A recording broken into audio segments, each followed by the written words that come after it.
66 crèches. Léa regardait l'homme sur la photo, perdue dans ses pensées. Après avoir reçu la demande d'aide, nous sommes partis 2 jours plus tard pour recueillir des informations pertinentes, a-t-elle déclaré. Le nom complet de Madame Puali est Puali de Roquefort, n'est-ce pas? Elle s'arrêta un instant avant de poursuivre. Nous avons enquêté sur la famille Roquefort à Dariège et n'avons trouvé aucune trace de Puali. Ainsi, une femme pouvait choisir de conserver son nom de jeune fille après son mariage. S'il y avait un « de » dans son nom, cela signifiait qu'elle était autrefois une noble.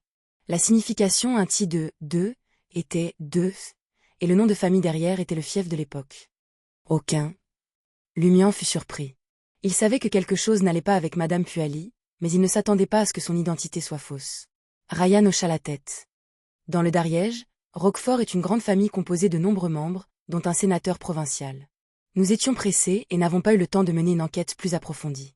Nous n'avons pu que constater qu'il n'existait pas de Puali, mais un homme nommé Pulit manquait depuis plus d'1 an. Pulit, demanda Lumian. Quelle est sa relation avec Madame Puali? Ils se ressemblent. Ryan secoua la tête. Sans suffisamment d'informations, il est impossible de deviner. Ce que nous savons, c'est que Pulit de Roquefort était un dandy populaire à Trèves et qu'il avait de nombreux enfants illégitimes. Beaucoup de gens le détestaient et le détestaient. C'est peut-être pour cela qu'il n'a eu d'autre choix que de quitter Dariège ou a été contraint de quitter le Dariège. Dandysme. Lumian ne connaissait pas ce terme. Aurore est abonnée à des magazines et journaux destinés aux femmes ou axés sur les affaires nationales. Il y avait quelques documents sur le surnaturel, mais aucun n'impliquait des sujets masculins. Léa rit. Pour faire simple, c'est une Casanova qui s'habille à la mode, parle avec élégance et agit librement. Lumian soupira et se moqua. Les habitants de Trèves savent vraiment comment vivre. Ils présentent leurs affaires comme une pensée, une doctrine et une tendance. En matière de tricherie, Trier était à l'avant-garde. Le père, face aux Trèves, il était encore un enfant.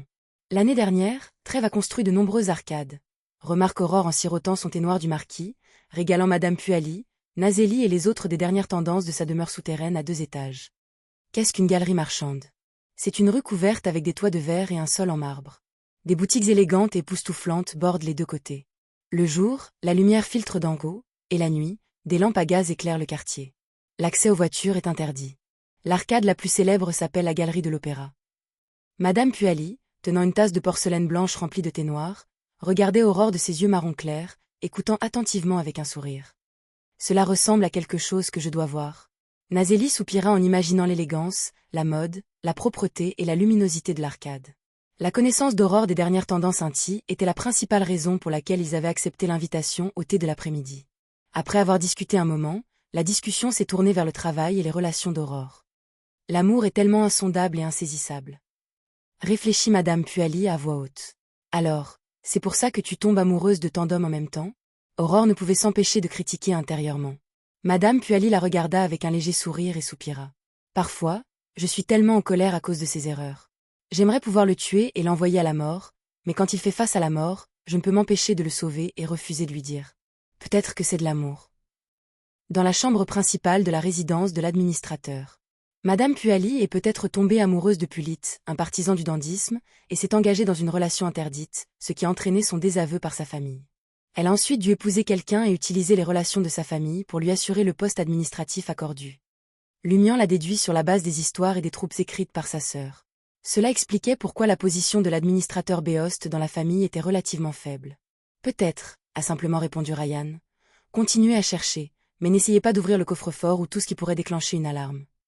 Lumian et ses compagnons se dispersèrent immédiatement et cherchèrent ailleurs. Malgré la capacité du chasseur à observer des traces subtiles, Lumian ne trouva toujours rien.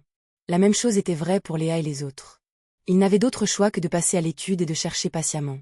Au fil du temps, ils arrivèrent tous les 4 au bout du couloir, où une pièce fermée se trouvait face à un solarium ouvert. À côté se trouvait un escalier menant à l'une des tours. Ryan, qui avait fini de fouiller le solarium, se tourna vers Léa. Léa toucha la petite cloche argentée accrochée à son voile, marmonnant pour elle-même alors qu'elle se dirigeait vers la porte en bois bien fermée. Cette fois, les 4 cloches n'ont pas sonné. Léa poussa un soupir de soulagement et poussa doucement la porte en bois pour l'ouvrir. C'était une pièce vide avec un berceau à bascule au milieu. La crèche était faite de bois brun et installée à l'intérieur d'un cadre en bois. Il était recouvert d'un lange en coton propre mais légèrement usé qui montrait son âge. Le berceau était vide. C'était la crèche où dormaient autrefois les 2 enfants de Madame Puali. À part le lit, il n'y avait pas de jouets dans la chambre. Il y avait du blé, de l'orge, du riz, du seigle, du blé et d'autres plantes éparpillées sur le sol, ce qui lui donnait un aspect plutôt étrange. De plus, ces plantes étaient bien conservées, comme si elles avaient été rapportées il y a seulement quelques jours. Le corps de Valentine brillait alors qu'il entrait dans la pièce et faisait le tour. Bientôt, il retourna à la porte et secoua la tête en direction de Ryan et Léa. Il n'y a pas d'aura maléfique. Très bien. Léa regarda Lumian. Devrions-nous nous diriger ensuite vers la tour? Lumian avait toujours été curieux des 2 tours du château. Il ne s'attendait pas à avoir l'occasion de leur rendre visite aujourd'hui. Valentine a quitté l'étrange crèche.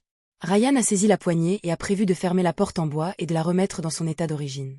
À ce moment, le regard de Lumian dérivait vers l'intérieur. Le berceau en bois marron se balançait doucement, mais les fenêtres bien fermées de la chambre et du solarium d'en face, avec leurs vitres allant du sol au plafond, ne permettaient à aucune brise de pénétrer dans le couloir. Quoi? Les pupilles de Lumian se dilatèrent. Léa remarqua sa détresse et se tourna pour regarder. Le berceau continuait de se balancer, comme si un bébé invisible gisait dans ses langes. Léa leva la main vers sa glabelle, comme pour essayer de soulager ses yeux fatigués. Elle se prépara à activer sa vision spirituelle et à voir ce qu'il y avait à l'intérieur du berceau. Soudain, les 4 petites clochettes argentées de son voile et de ses bottes tintèrent, comme si elles allaient éclater. Le visage de Ryan s'est figé alors qu'il criait « Sortez d'ici !» Sur ce, il se précipita dans le solarium, fracassant les fenêtres du sol au plafond pour tenter de créer un chemin d'évasion hors du château. Bang! Un bruit sourd a résonné dans toute la pièce lorsque Ryan a heurté les fenêtres, mais il n'y a eu aucun bruit de verre brisé. Les visages transparents de jeunes enfants apparurent sur la rangée de fenêtres, certains d'entre eux n'étant que de simples nourrissons au visage pâle inexplicablement terrifiant. Alors que Ryan les heurtait, ils ouvrirent la bouche à l'unisson et laissèrent échapper un gémissement obsédant.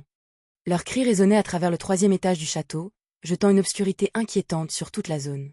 Les murs et les vitres étaient ornés de visages translucides d'enfants, certains pleurant tandis que d'autres regardaient Lumian, Léa, Valentine et Ryan d'un air absent. Lumian frissonna de peur en sentant leur regard froid sur lui. Soudain, le corps de Valentine fut englouti dans une lumière dorée et sombre, qui se propagea rapidement pour envelopper Lumian, Léa et lui-même. Une sensation de chaleur se répandit dans tout le corps de Lumian, dissipant sa peur et le remplissant de courage.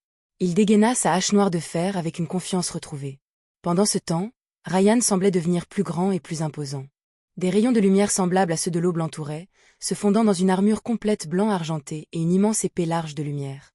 Avec un puissant mouvement, Ryan a fendé les fenêtres du sol au plafond, dispersant les visages blancs pâles des enfants en fumée alors qu'ils criaient. Mais le verre ne s'est pas brisé, et d'autres visages sont apparus, leurs cris aigus tourmentant Lumian et ses compagnons. Qui ose pénétrer dans le château? Une voix de femme retentit, résonnant dans les couloirs. Presque immédiatement, Lumian repéra une silhouette de l'autre côté du couloir, debout au 2e étage. C'était une femme d'âge moyen aux cheveux et aux yeux bruns. Elle était plutôt jolie, sans aucune ride. Elle était la sage-femme qui avait aidé à l'accouchement de Louis Lund.